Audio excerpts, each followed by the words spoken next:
역대 한국인 두 번째 NBA 리거를 꿈꾸며 이번 드래프트 참가를 선언한 이현중 선수. 과연 그의 NBA 입성 확률은 얼마나 되는 걸까요?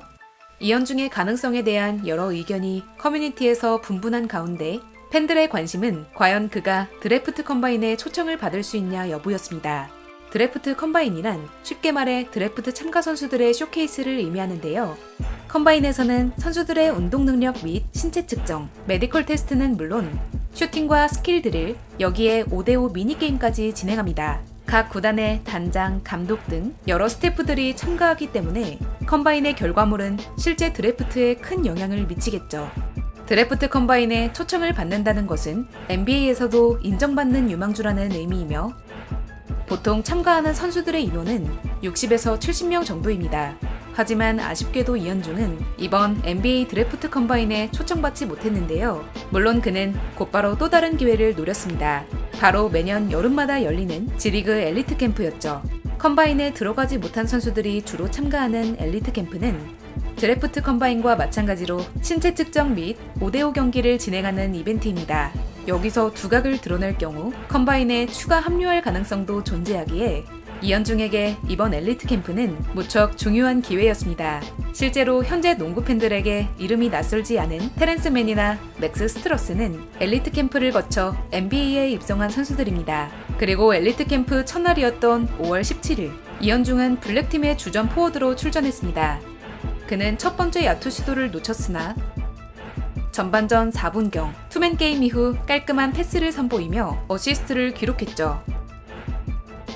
이후 이현중은 백투백 3점을 성공시키며 산뜻한 경기 출발을 하나 했지만 페인트존 진입에서 어려움을 겪은 뒤 턴오버를 범하며 슈팅 외의 공격에서는 아쉬운 모습을 노출했습니다. 그나마 다행이었던 것은 상대가 이현중에 대한 매치업 헌팅을 시도했음에도 괜찮은 사이드 스텝을 선보이며 수비에 성공했다는 점이었죠. 후반전에서도 이현중은 나쁘지 않은 수비력을 보여주며 리바운드까지 잡아내는데 성공합니다. 다만 공격에서 이렇다 할 존재감이 없던 그는 후반전 7분경 탑에서 깔끔한 3점을 터뜨렸고 기본적인 박스아웃을 통해 동료의 리바운드를 만들어줍니다. 하지만 전체적으로 이현중의 이날 경기력은 아쉬운 점이 많았습니다. 슈터로서의 중요한 무브인 페이크 과정에서 트래블링을 범한 그는 이후 몇 번의 좋은 찬스를 살리지 못하며 이날 경기 9득점 6리바 4실책을 기록했습니다. 종합적으로 수비나 리바운드에서는 좋은 모습을 보여줬지만 자신의 주 임무인 외곽 생산력에서는 아쉬움을 노출했죠. 그리고 5월 18일에 열렸던 엘리트 캠프 두 번째 경기. 어제와 달리 주전이 아닌 벤치에서 출격한 이현중은 투입 직후 수비를 제치고 깔끔한 3점을 터뜨리며 산뜻한 경기 출발에 성공했고 다음 포제션, 동료의 핀다운 스크린을 받은 뒤 골밑에 자리 잡은 선수에게 정확한 엔트리 패스를 연결했습니다. 그러나 이후 그는 미드레인지 점퍼 시도 도중 블록을 당하더니 페인트존 제한구역 내에서는 운동 능력의 한계를 드러내며 풋백 득점을 허용했죠. 또 한 가지 아쉬웠던 것은 지난 경기와 달리 수비에서도 상대를 제대로 견제하지 못했다는 점이었습니다. 그나마 전반 막판 멋진 티어드롭을 올려놓긴 했지만 오픈 찬스도 살리지 못하는 등 오늘도 그의 슛감은 썩 좋지 않았고 후반전 6분경 코너에서 성공시킨 3점이 이날 마지막 득점이었습니다. 이현중의 두 번째 경기 최종 기록은 8득점 1리바운드에 그치고 말았죠. 물론 G리그 엘리트 캠프는 절박한 선수들이 자신의 기량을 선보이는 무대이고 그만큼 1대1 공격이 주로 많습니다. 아무래도 오프볼 슈터인 이현중에게는 불리한 점이 있는 것이 사실이죠.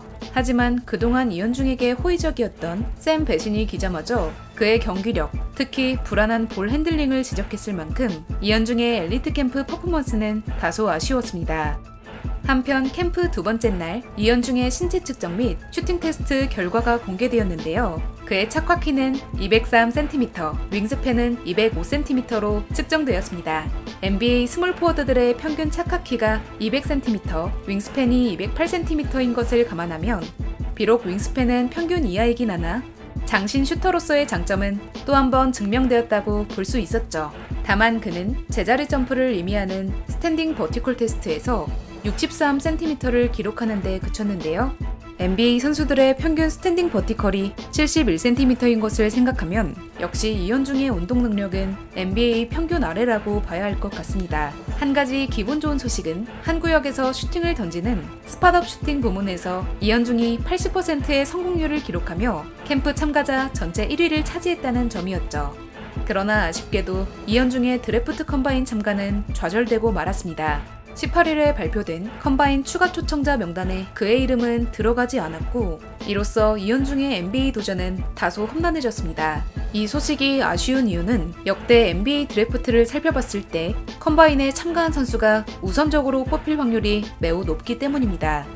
실제로 지난 5시즌 동안 NBA 드래프트 픽 60개 중 평균 43개가 컴바인 참가자들로 채워졌으며 특히 2018 드래프트는 무려 49명의 컴바인 참가 선수가 지명되었습니다.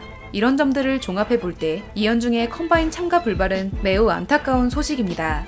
이제 그가 구단 관계자들에게 어필할 수 있는 기회는 에이전시 내 선수들끼리 경쟁하는 쇼케이스 경기 혹은 직접 팀으로 찾아가서 진행하는 워크아웃이 있는데요. 개인적으로는 이런 방법들이 과연 얼마나 효과가 있을지는 의문입니다.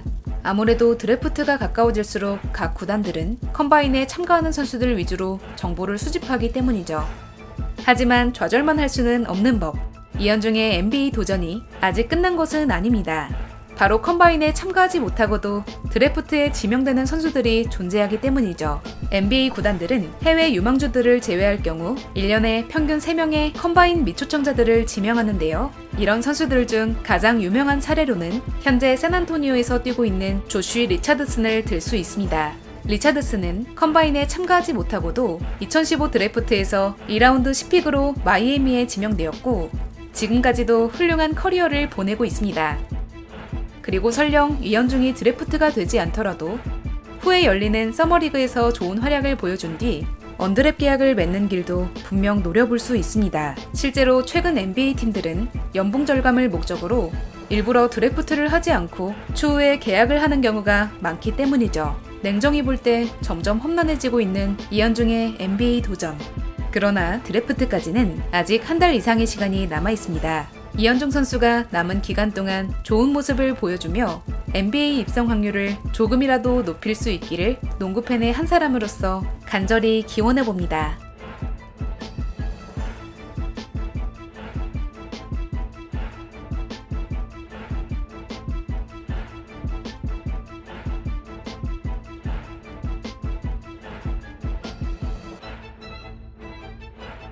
시청해주셔서 감사합니다.